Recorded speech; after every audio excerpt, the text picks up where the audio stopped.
binanggit niya kung ano yung nagawa namin for 2023. I mean, so far, from July 2022 to May 2023 po yon. Simula pa lang yun po. Kasi that's only about 4,000 kilometers that we have maintained, upgraded, and constructed in the roads. And about 497 bridges, actually. Well, we have to understand that we only came in about July last year. And, well, of course, the momentum is now gaining, actually, pinapaspasan na po namin dito with the approval of the flagship projects and yung medium-term development plan. So, naka-laid out na lahat yung plano. So, the Department of Public Works and Highways will be on a fast mode starting this, continue to be on a fast mode now. Marami po kaming mga malalaking projects, as the President has mentioned yesterday in his SONA speech, na kailangan ho natin yung mga connectivity, kailangan ho natin i-address yung traffic congestions, kasi traffic congestion is one of the main problems that we have now in our trunk lines. Especially itong kuha natin sa mga national roads natin, siyempre nagkaroon na ho ng marami na hong activities, economic activities, population growth, vehicles, marami na po.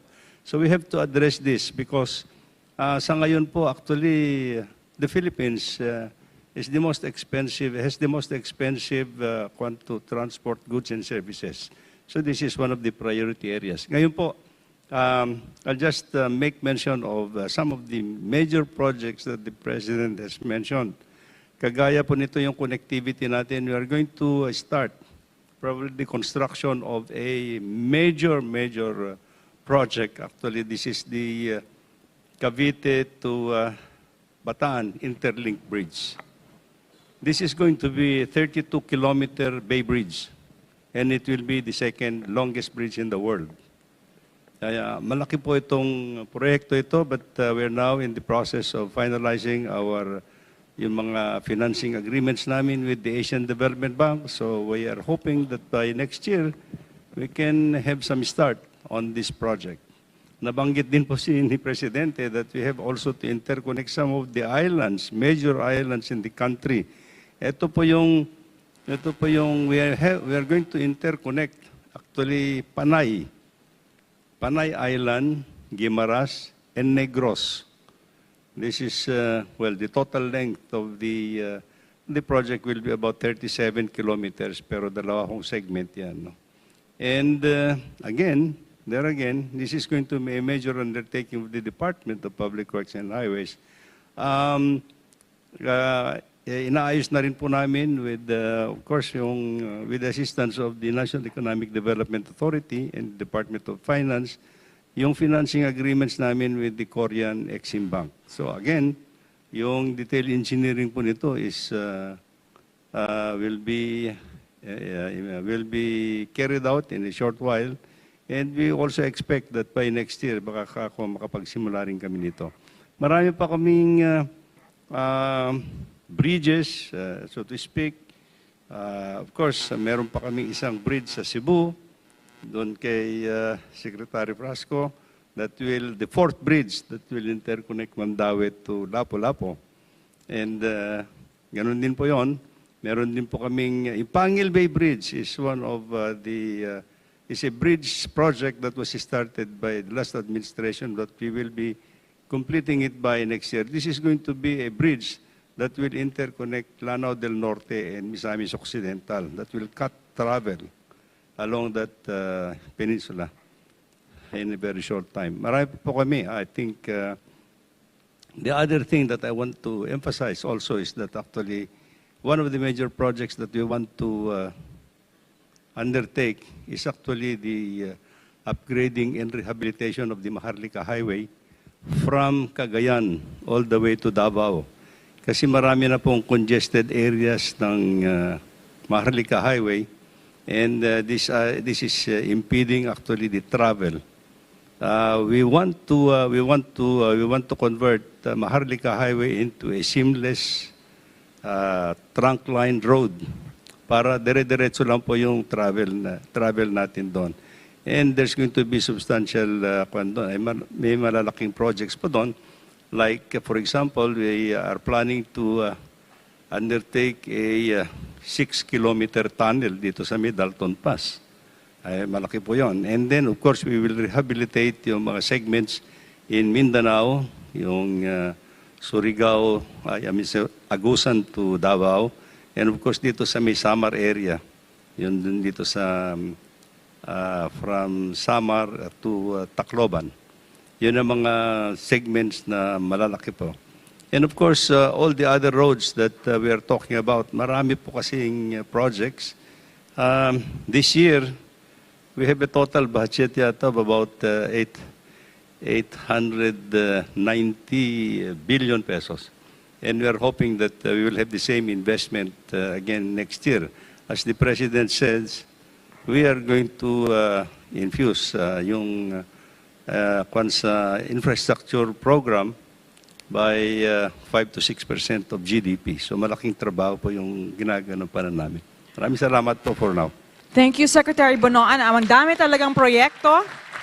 At babalikan namin kayo in a little while. Of course, none of that would be possible without NEDA, Secretary Balisacan, who is right beside me. Ang sabi ng Pangulo, the underlying logic to our infrastructure development is economic efficiency. We are opening up all gateways to mobilize goods and services at less cost and in less time, and ultimately to drive the economy. Would you please describe more the economic progress that's brought about by infrastructure projects, especially in the past year, recovering from the pandemic? Why are infra projects an essential driver of the economy? Thank you. I guess let's start with the big picture. Construction represents about 12% of GDP last year, and about 5.5% of that, percentage point of that is from public construction, and the remaining ones are private construction. Okay. In all public discussions, forums on doing business in the Philippines, one of the foremost concerns raised is the poor quality, the lack of infrastructure in our country in relation to other economies in our region. We can think of infrastructure development as the spinal cord of the economy. It's that essential, and with good infrastructure, you can address all the major problems that the business community often raise. The ease of doing business will be facilitated, will be promoted. The cost, in particular, of doing business in this country will be much reduced. And as a result, investments will grow. And with more investment, you can have more opportunities opened up for our population. In the SONA of the President, he raised about the expansion of employment, right? And the reaction of some people that we have seen after that is, but where are the jobs? Of course, this trust to address these basic constraints to investment is precisely to raise the quality of jobs. With investment, we'll be able to elevate the opportunities of our workers for higher quality, more remunerative jobs. And so with rapid growth, fueled partly by infrastructure development, we can expand the economic pie, we can increase incomes, we can produce a lot of employment opportunities, and that will allow us to achieve what we have called the inclusive growth. And with inclusive growth, we will be able to reduce poverty to single-digit level, and that is in the Philippine Development Plan for 2023 and to 2028. That's the bigger picture, at least. Thank you so much, Secretary Balisacan. We also just recently signed the Maharlika bill. It's signed into law. How can the Maharlika Fund be of help to our big-ticket infrastructure projects? As we have said, and the President has mentioned in the SONA, the Maharlika Fund is another avenue, another pillar for raising investments. Through the Maharlika, we could channel low productivity or government assets, financial assets that are out there that are earning but not as high as what we could expect otherwise. For example, in our estimates, we find that these financial assets of some of our public financial institutions are earning 4 or so percent returns, but with productive, highly remunerative, high-impact projects like the ones by our DOTR Secretary and DPWH and even Department of Health, we could raise those earnings to 8%, and so you could you can imagine that you're expanding the options for the future because the fund will expand, but at the same time you are able to bring in more resources for high-impact projects. And that is, I think, very important, especially when we become already or we join the ranks of upper income, middle income countries, no, by 2025, because by then we will lose our access to concessional funds, concessional loans, no, and that means that we won't get any more soft loans from ADB or from World Bank, but we'll be competing with market rate funds for our infrastructure, and so this is an additional avenue for us to access development funds. Okay, thank you, Secretary Balisacan. Now, when we talk about physical connectivity, we also talk about internet network connectivity, okay? So we have with us Department of Information and Communications Technology. Sir, Secretary Ivan Uy, ibinida ng Pangulo ang ating progress sa internet speed sa global rankings. What did DICT do to achieve this, and what other internet infrastructure projects can we expect? What other wins in terms of connectivity have we achieved this year? Thank you, Daphne. Well, actually, what has really pushed our digital infrastructure and digital connectivity was the ease of doing business, no? In partnership with ARTA and with our telco private sector partners. We work on liberalizing and making it easier for them to deploy their common tower infrastructure. And actually, the recent executive order that was signed by the President emphasizes this. So because of the easier, lesser red tape in applying for all the permits and licenses in order to set up the common towers all over the country, it's now more economical and faster for all our telco partners to be able to deploy connectivity across the country. At the same time, with the digital infrastructure, we're seeing that today more and more data are actually being generated. And as they all say, data is the new oil today. And with all that data, we're expecting an increase, a rapid increase in the capacity of the data centers. In fact, in the next 2 years, we project at least a 500% increase in data center capacity within the country. At 500%, Why? Because the hyperscalers are really looking at the Philippines being an ideal location for them to host it. And once these large data centers are deployed, a lot of the data will be stored there. Then what will now be the engine that will drive all this oil? It will be artificial intelligence. As we use more AI and in the business process outsourcing, in many of our applications, that engine will now be fueled by all this data, and we will be able to cater to our foreign clients in the data in the business process management outsourcing community. But at the same time, also provide good data for governance, because with our integrated eGov platforms, we will be integrating a lot of public services into that platform.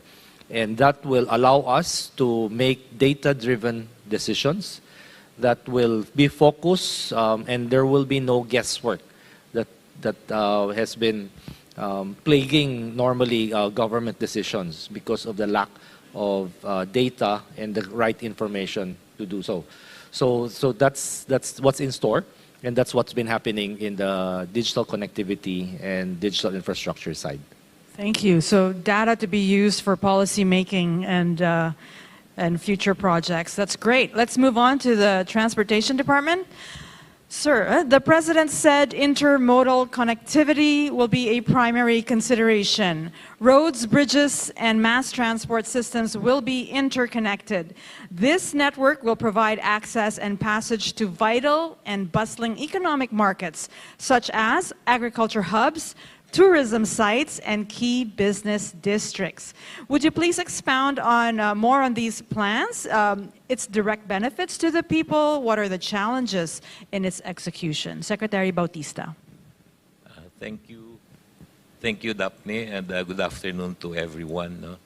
Intermodal connectivity is very important for all of us who travel by land, by air, by sea, no? Or by rail. No? And the Department of Transportation is working very hard to see to it that we implement all the programs that we have planned. No? For the airport, you know, there are around 90 airports in the country, no? But only 45 are on commercial operations. No?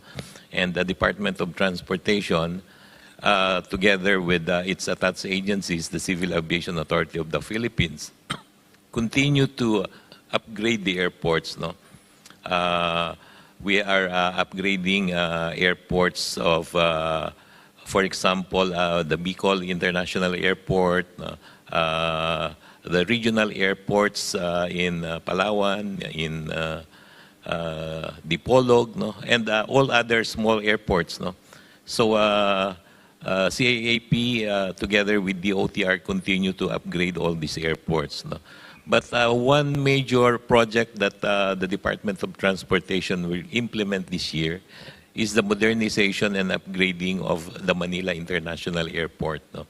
The NEDA board approved a few weeks ago our proposal to have a solicited bidding so that many interested parties can participate in the modernization of the Manila International Airport. No? We're expecting that by early August, we will be able to publish the terms of reference so that we can invite prospective bidders. No? And with that, we're hoping that by end of October or early November, we will be able to accept proposals. No? And by the end of the year, we can already award the project to the winning bidder. And a few months later, after financial closing, the concession agreement can be started. No? So this is one project for the airport that we think will be implemented soon. No? This will result to increased capacity of the Manila International Airport, no? Considering that this airport is already congested with only a capacity of 32 million passengers per year, but now handling more than 40 million. No? In fact, today the airport is now handling around 140,000 passengers a day, compared with 115,000 a year ago. No? So that's a big increase in the demand and increase in the number of passengers that pass through Metro Manila. So we think that this project is very important, and with the support of the other government agencies, we will be able to implement this project. No? Another important project that we are implementing are the rail sector projects. No? We have this North-South Commuter Railway, which is a 147-kilometer railway from Clark Airport to Calamba, Laguna. And we're hoping that we should be able to complete this by 2028. No? We have awarded almost all the contract packages. I think except for 2 contract packages, all contract packages were already awarded. And construction is in full swing. No? We have also started the actual boring of the tunnel for the Metro Manila subway. No? February 9, when the President inaugurated the first operations of the tunnel boring machine. No? And we're expecting that the tunnel from Valenzuela to Quirino Avenue will be completed by the end of the year. We're taking delivery of more tunnel boring machines, which will operate simultaneously, so that we'll be able to complete this project by 2028.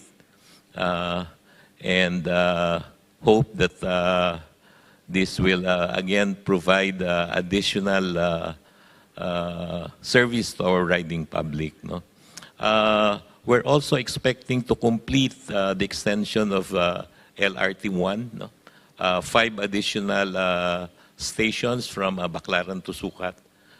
We're expecting that this will be completed by September of next year. This will reduce travel time from Baclaran to Sucat to just 10 minutes, from 45 minutes to 1 hour. No? Another rail project that we will complete in 2 years is MRT7. No? This is a rail system from North Avenue, EDSA to San Jose del Monte. It will reduce travel time by 1.5 hours. No? Because right now, travel time from that place going to Manila is 2 hours. No? And with the new train system, it will be reduced to just 30 to 35 minutes. No? We are also in the process of finalizing the feasibility study for new railways. No? The President mentioned about a 1,000-kilometer railway in his SONA.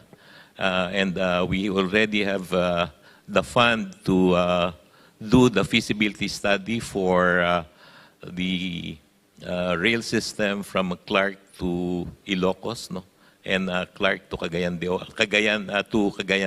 Valley. No? We're also have the fund to support the feasibility study for the Panay Railway, and also for the Northern Mindanao Railway from the airport to the city of Cagayan de Oro. No? We're also in the process of finalizing the financing for the Clark to Subic Freight Railway. No? So we hope that we will be able to start working on this. No? On the maritime sector, we are improving many ports, no? Through the Philippine Ports Authority. No? In the road sector, we are in the process of building more bike lanes, no? To support the active transport. We're also in the process of finalizing construction or finalizing the project for the Taguig integrated terminal exchange, no? Which is similar to PTEX that we have here in Parañaque. No? There are other airport projects that we will start, no? And hopefully we will be able to have some of this completed within the next few years. No? Bulacan Airport, for one, is very promising. We visited the site a few months ago, and the land development is almost 70% complete. And we're hoping that by next year, San Miguel Corporation can start constructing passenger terminal building and runway. No? So there are so many projects that will work with DPWH also about tollways, no? And we will work closely with them so that we can complete all these projects. Okay, I could see Secretary Garcia Frasco nodding a lot. We're getting very excited over these projects under your department, Secretary Bautista. So let me jump to you, Secretary Frasco. You, the Department of Tourism is partnering with the DPWH and DOTR. Of course, you're all working together, all of government, and improving roads, railways, airports, and on the like. Would you like to tell us more about this impact of this in our tourist destinations and your plans for that? Thank you very much. Magandang hapon po sa inyong lahat. Ug sa tanan natong kaigsuunan sa Kabisayaan ug Mindanao, maayong adlaw. Love the Philippines. I'm smiling from ear to ear because with all of the projects in infrastructure and transportation that have been lined up, implemented, and are continuing under the Marcos administration, this is truly reflective of what our president articulated very early on last year. And that is that tourism is a priority, applying not only a whole of government, but a whole of nation approach towards reviving this most promising sector. Because of the prioritization of the Marcos administration, especially in terms of strengthening the essential pillars of tourism development that include infrastructure and transportation, we have seen a robust growth in the industry post-pandemic. Last year, we exceeded all of our targets in terms of international arrivals by nearly 1 million, garnering in for the country over 1.87 trillion pesos in combined spending of international and domestic tourism, with over 102 million domestic trips having been taken by our fellow Filipinos. All of this translated to over 5.35 million jobs for Filipinos, and if you multiply that by the average number of members per family, that's over 25 million Filipinos that have benefited from tourism. Specific to infrastructure, through our continuing partnership with the DPWH, there have been over 158 kilometers of roads leading to tourist destinations that have been constructed and are ongoing. And we're very optimistic that in the coming year, investments in tourism roads will continue so that we can continue to expand countrywide development as far as tourism is concerned, so we fulfill the President's vision that no one is left behind as far as the local government units to benefit from tourism development. We're also very happy to note that through our partnership with the Department of Transportation, wherein the DOT, together with its attached agency, TIEZA, presented its proposals to the DOTR for the improvement of our gateways. You can now readily see and feel the warmth of the Filipino love and the hospitality when you land in NAIA Terminal 2, as there are Filipino-made furnitures, improvements in the interiors, plants, Zulia panels, charging stations, and the like in this particular airport. This effort, we hope to be able to expand as well in partnership with the DOTR in the Davao International Airport, as well as the Cebu City Port and in many other gateways in the Philippines, recognizing that our gateways are the first and last impression of our tourists. With regard to the secondary gateways of the country, we have also made efforts to converge with fellow government agencies, especially in terms of resuming pre-pandemic flights and adding to more flights to our secondary destinations in order to encourage connectivity. And with this, we are seeing additional flights to Clark International Airport so that we can fully maximize the capacity of this airport. Of course, Cebu, which has been awarded the best airport in Asia under the 5 million category, continues to grow in terms of the number of flights going to other domestic destinations. We've also seen new flights into Palawan, which has been declared by a wanderlust in the UK as one of the most desirable island in the rest of the world. And so all of these investments that the Marcos administration has made in infrastructure development and connectivity have readily resulted in this growth in the tourism sector that we can only see to grow further as we are very optimistic in not only meeting but also exceeding our targets this year of 4.8 million international arrivals, since as of this day, we already have over 3.1 million international visitors having come into the Philippines, translating to over 215 billion visitor receipts thus far. Thank you so much, Secretary Garcia Frasco. Wow. We'll get back to you shortly. Let's move on to energy, of course. Secretary Latilia. The President said renewable energy is the way forward. The government recently allowed full foreign ownership in renewable energy projects to boost foreign investment in the sector. Aside from this, what are the DOE's efforts to attract investments in the renewable energy sector, especially in streamlining the application for implementation of new energy projects? Thank you, Daphne. The President has stressed the need to diversify our sources of power and energy. And renewable energy is the key because then this is indigenous and therefore readily available for us, not subject to the volatilities of the external market. But as you know, the power and energy sector in the Philippines is in private hands. And therefore, the role of government has been to support the initiatives of the private sector. And so far, the department has approved 126 service contracts in renewable energy service contracts in the 1 year of the Marcos administration. And these represents a potential of around 31,000 megawatts. Just for context, by 2028, the peak demand of the Philippines will be at around 25,000 megawatts, up from our current 17,000 megawatts peak demand. And to be able to meet that demand, we will have to make available more than 8,000 megawatts of new capacity. Under the vision of the President, 43% of that should at least be from renewable energy.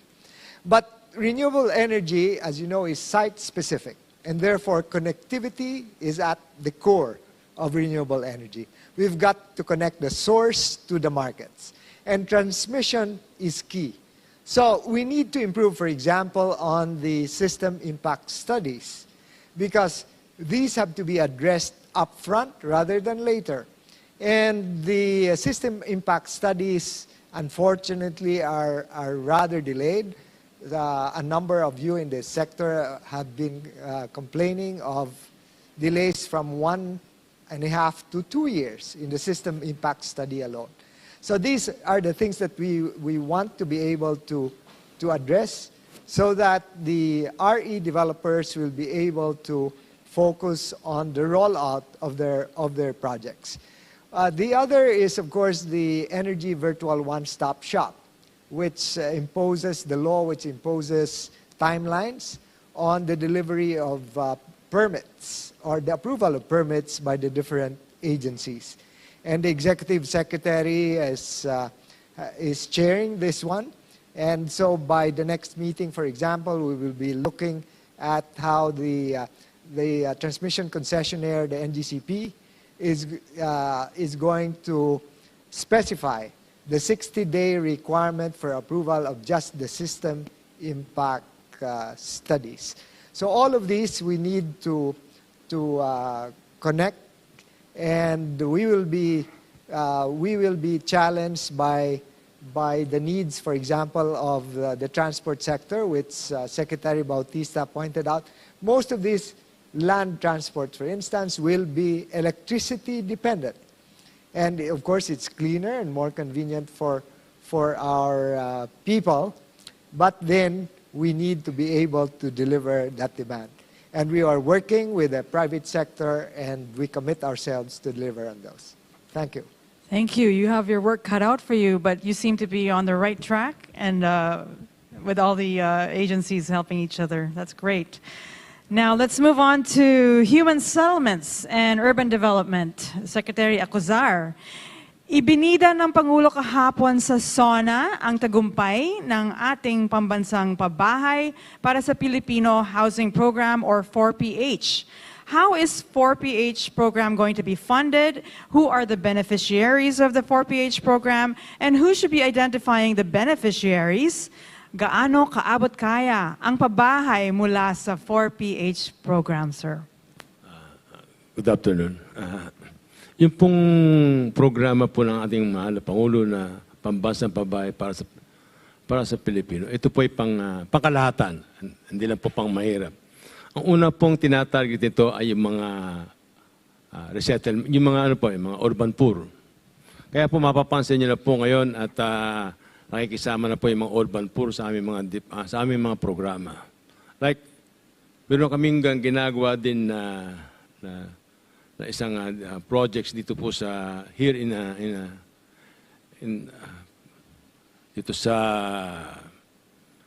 Lupang Arenda. Ang Lupang Arenda is one of the biggest slum area here in Metro Manila.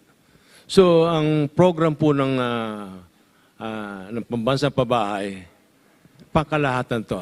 Kahit yung mga drivers, yung mga waiters, lahat po yan kasali. Hindi lang po yun ng squatters. Pero may mga big projects po yung pambansang pabahay. Yung pondo po na pinagagamitan, the funds, are coming from the private sectors. Ang hiningi po lang namin dito is the funds for the interest subsidy. Pag kumuha po kami ng interest subsidy, kami po ay kukuha ng pondo sa private sectors. Yung dati pong traditional housing program of the governments, getting the funds from the governments, hindi po kakayanin ng gobyerno. Hindi po matatapos ang backlog ng housing. Kasi po, ang ginagamit po natin dito ay government funds. Sa ibang bansa po, ang gamit talaga private funds when it comes to housing. Pagka ang housing po ay nanggaling sa private funds, even in the banks, pag sa banks po nanggagaling ang pondo, ang simple lang po, ang developers uutang sa bangko. Ang developers magbebenta sa beneficiaries. Ang beneficiaries naman po uutang rin sa bangko. Ang beneficiaries naman magbabayad sa bangko, sa developers. And developers magbabayad sa bangko. By doing that systems, hindi po mawawala ang pondo. Ang gawa lang po ng gobyerno rito ay yung interest subsidy.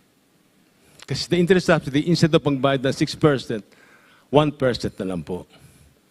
Pero, kung hindi pa rin kaya ng mga squatters, resettlement, sigurado hindi kukulang. Kasi dati po yung bayad po ng 6% sa ordinary projects na ginagawa namin ngayon sa DSUD is about 8 to 10,000. With the interest subsidy and other systems na ginagawa po namin, bumaba pa po ng 2,005 to 3,000. Kung hindi pa rin kaya, meron din po kaming systems na graduated amortization. So in other words, everything here in the country, kasali po sa housing program ng DSUD. Thank you. Thank you, Secretary Acuzar, for explaining the 4PH program. Very exciting po. Let's move on to Department of Agriculture, USEC Zombilia. An additional 600 kilometers of farm-to-market roads have been built this past year in the various areas of the country. How has this helped our farmers, and what other directives has the President laid down to ensure easier, faster, and more comfortable transport of farm goods? Yes, thank you very much, and good afternoon to all. Actually, it's 662.6 67 kilometers of road, to be exact. And that is a combined accomplishments of the regular programs of the Department of Agriculture, yung sa sugar or SRA natin, sa SIDA law, and of course, yung project na Philippine Rural Development Project. No? And in addition to that, meron din tayong nagawa na 670 lineal meters of bridges. Okay? Napaka-importante po ito, na banggit na po yung connectivity na kailangan natin, lalo na sa mga rural areas na talagang medyo malayo sa mga urban cities at sa mga consumers kung saan kailangan talaga yung produkto. No? So, to farmers, this would mean, easier for them to transport their produce, which will give them, encourage them to, diversify their production. Lalo na sa yung mga kailangan natin na perishable, because it's going to be easier now to, for these products to reach the consumers in the urban areas or in the cities or in even the town centers, no? And that will give a greater variety of food in the local markets, for health reasons, no? So, more diversified, less cost in traveling, in moving this produce to the market centers will mean, greater incomes to the farmers. No? So that's very one reason for the importance of really putting up these farm-to-market roads. The second is that it will connect them also to processing centers, even to the ports for export goods na talagang exportable natin. So again, that will again, result to, higher income, greater business opportunities to farmers, more livelihood for them, because then, agribusiness related industries can grow, and it means more employment also to the rural areas. So hindi lang po yung mga farmers and fisher folks ang mabebenefisyuhan, pati po yung mga tao na nakatira doon sa rural areas. Kasi it will be easier for them to access health services, other social services at, faster time and lesser cost. So it really means, the whole welfare of the society, will be benefited by this enhanced connectivity. So kaya noong very first meetings ni President with the agriculture sector, with the Department of Agriculture, ang una niyang instruction is to come up with a farm-to-market network plan. And I think that was what was done, and we already have that plan.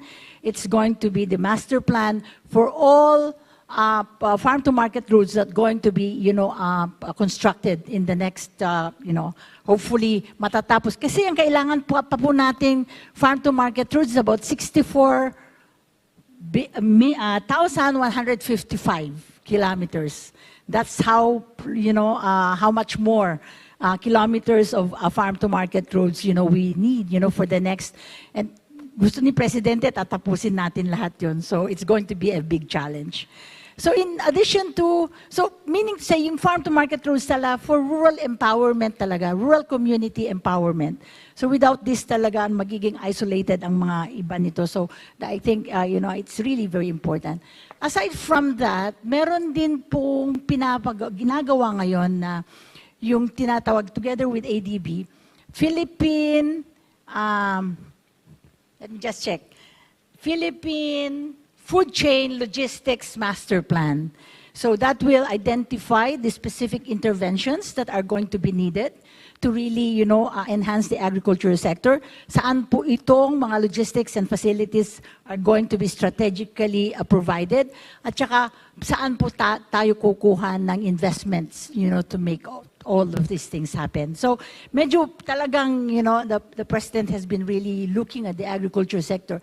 Talagang inaano niya na ang agriculture is still the backbone, one of the backbone of the economy. So, yun. Thank you, Yusek Sombilia. Very important work you're doing there. Let's bring it back to the Public Works and Highways Secretary Bonoan. Considering the country's vulnerability to various forms of natural disasters such as flooding, what are the DPWH big-ticket flood control projects that are nearing completion? And how is the DPWH ensuring the timely completion of these projects? This is another sector that we are trying to face several challenges actually, yung flood control program of the department.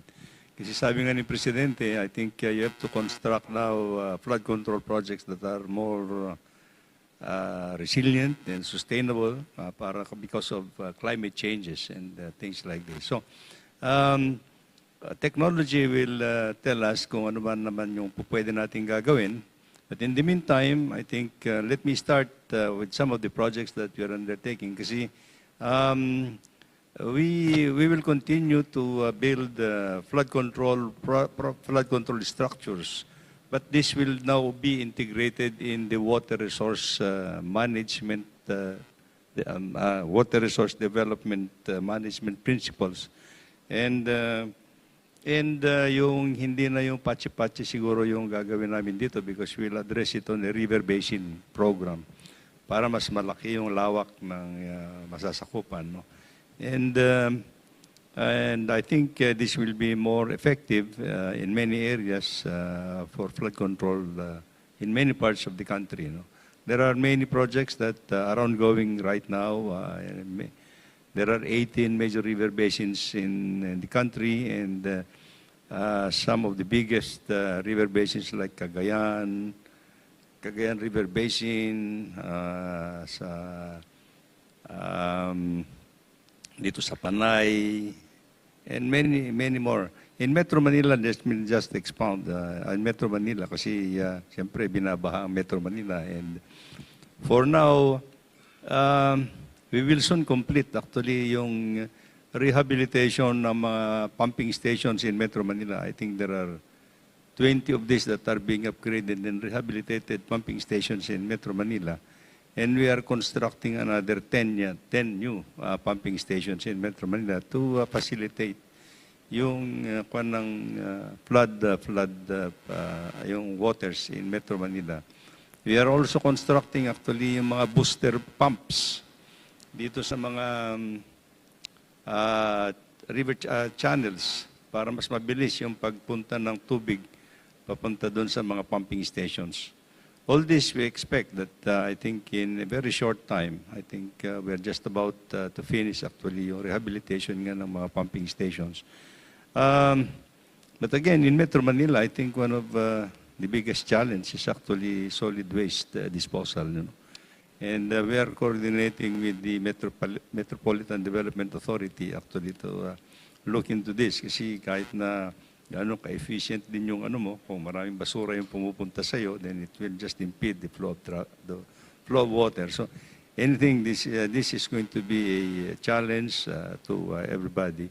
In the same manner as yung mga din sa mga major river basins, siyempre, yung mga encroachments in the river basins, yung mga structures and all this will have to be relocated siguro and find out how we can best actually accommodate them so that they would be free from yung inundation. And once we construct actually yung mga flood control measures namin, and I think it will be good. So thank you. Yeah, thank you so much, Secretary Bonoan. Flood control and solid waste disposal, a lot of projects. Let's move on to Secretary Ivan Uy. Please tell us about the success of the Broadband ng Masa program. Well, the Broadband ng Masa program is a comprehensive program that integrates our national broadband together with our free Wi-Fi project. And so with respect to the national broadband aspect, we're actually already been able to connect Baler to from Aurora to Poro Point in La Union. So that will be live in probably by next month. Then the Luzon connection from the north, from Ilocos down to Quezon City, we're projecting that by the end of the year, that should also be live. That provides about 2 terabits of capacity to our current capacity. In the meantime, with our deployment on the free Wi-Fi, what's good is today we have more options. In the past, connecting the remote islands and the remote mountainous communities have been rather difficult because most of the modalities that would be required to provide the digital transport is expensive. And it requires the construction of either towers, which could be affected by adverse weather, or submarine cables to connect the remote islands. And but today, with satellite technology, the cost of satellite technology coming down significantly, and the quality going up, we now have more options in our deployment to the remote areas, or what we call the GIDA areas, the geographically isolated and disadvantaged areas. So because of the wider options of technology that's available, and because of policy and regulatory changes that we've implemented, we do look forward to an increased ability to be able to deploy this connectivity at a much lower cost and at a much better reliability and quality across all our islands. And one of those that we're prioritizing, of course, is the Department of Tourism's tourism areas that have been identified early on. So we're working with the Department of Tourism as well as, of course, Department of Transportation to identify the ports and the areas where there will be a need to improve digital connectivity, especially for our tourism areas, visitors coming in. Our airports, seaports, and terminals, transport terminals. Thank you, Daphne. Okay, thank you, Secretary Uy. Secretary Bautista, one of the efforts of the DOTR in addressing transport-related problems is through the Public Utility Vehicle Modernization Program. What progress have we achieved so far in this field?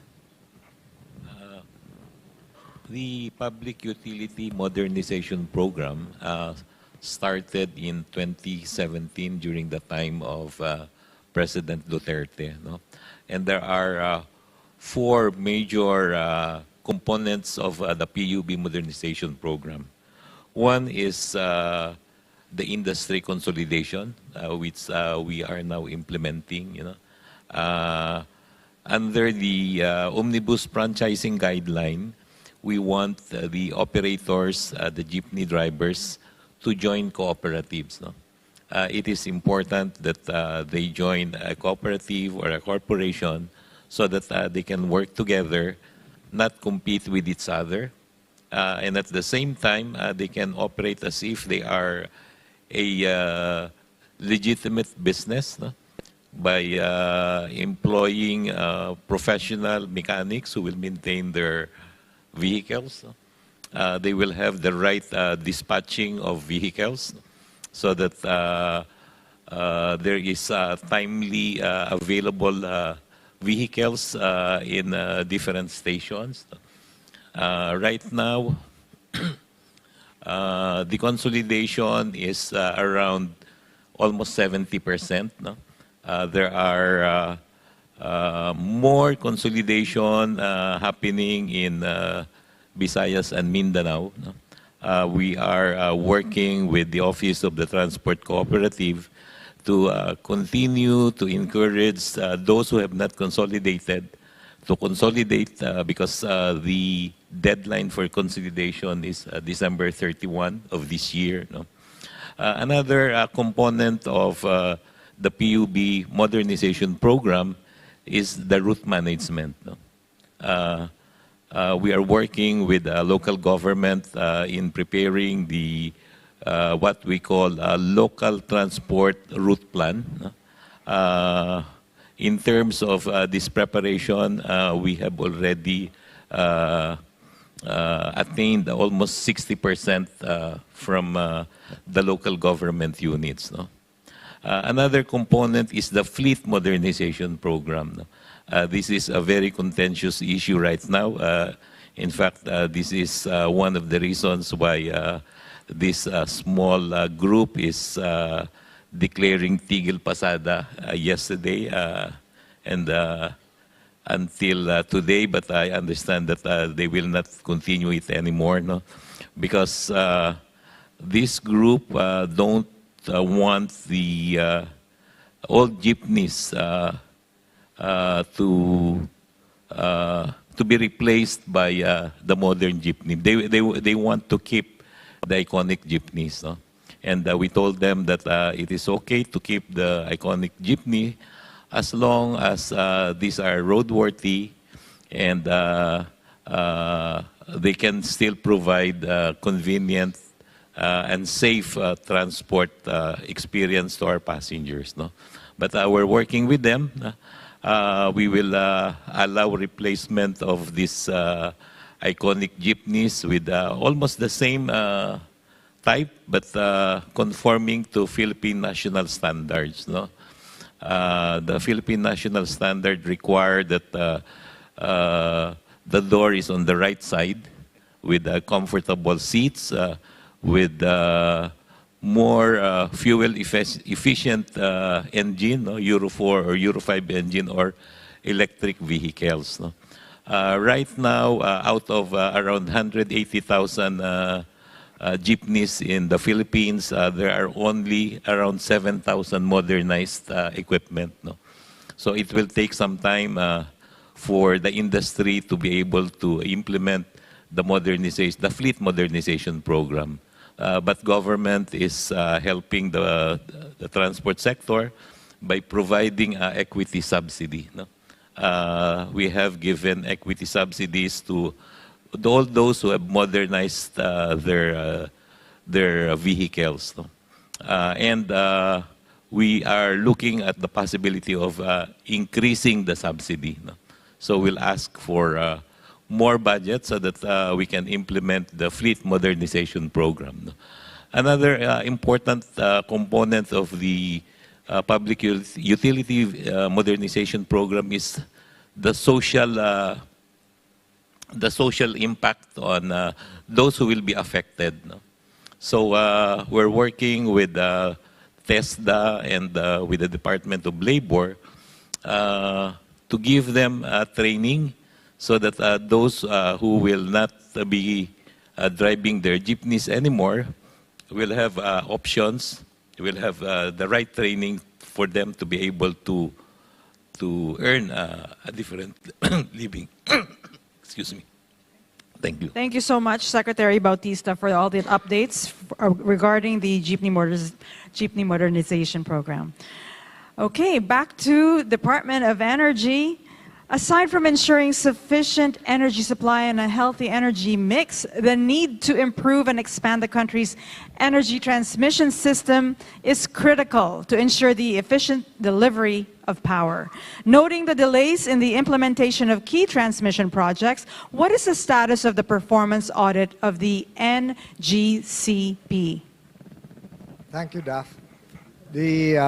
As the President has mentioned, the audit, the comprehensive review of the National Grid Corporation of the Philippines as the private concessionaire of our transmission system is ongoing.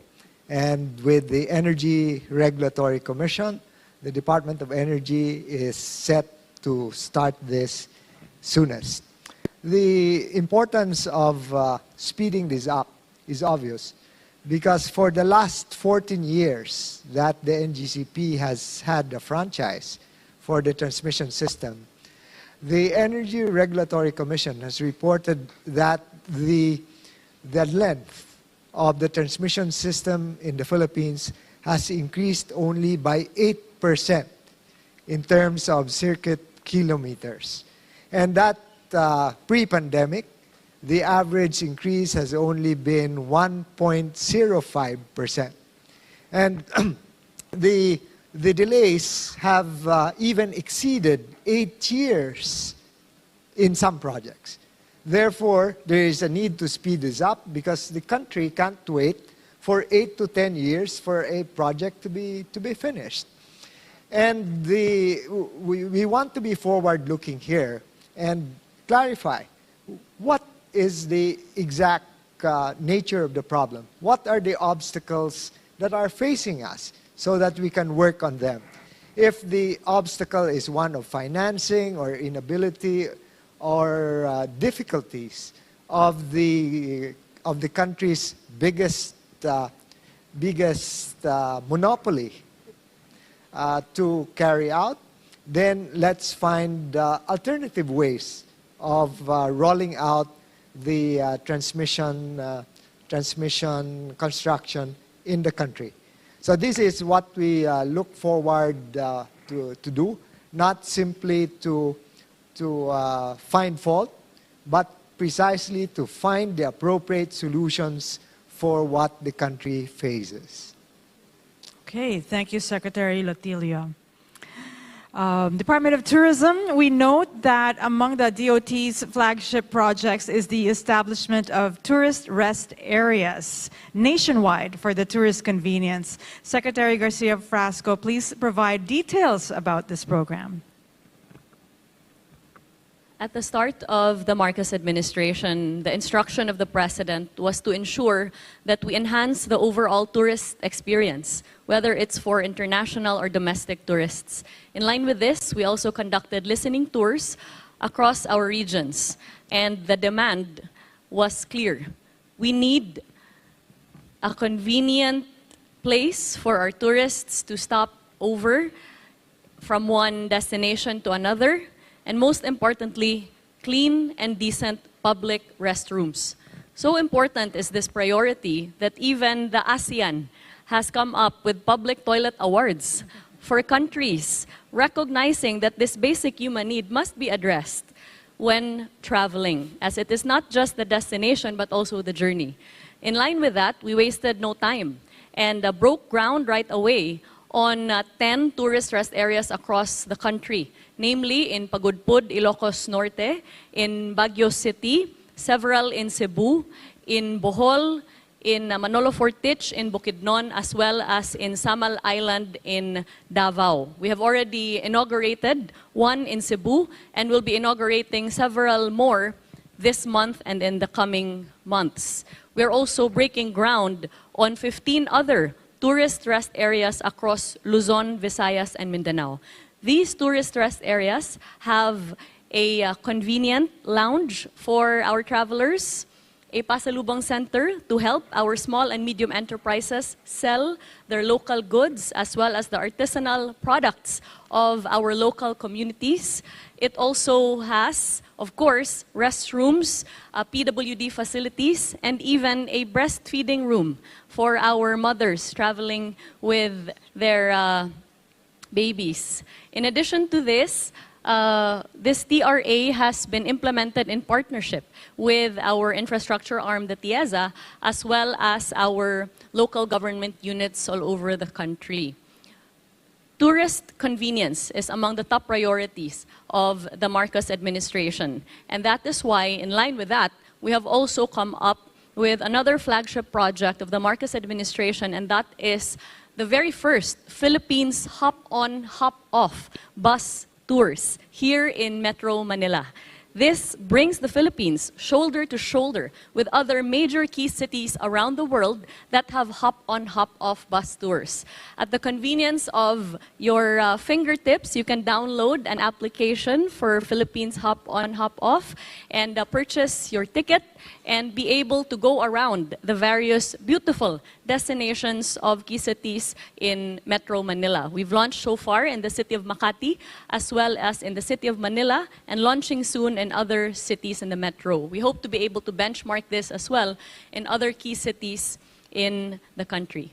Thank you so much, Secretary Garcia Frasco. And maraming salamat po sa ating mga panelists, mapa-land, water, or air transportation, housing, energy, or internet. Ang infrastructure development and connectivity cluster ng ating pamahalaan ay patuloy na nagtutulungan para sa maunlad at progresibong bagong Pilipinas.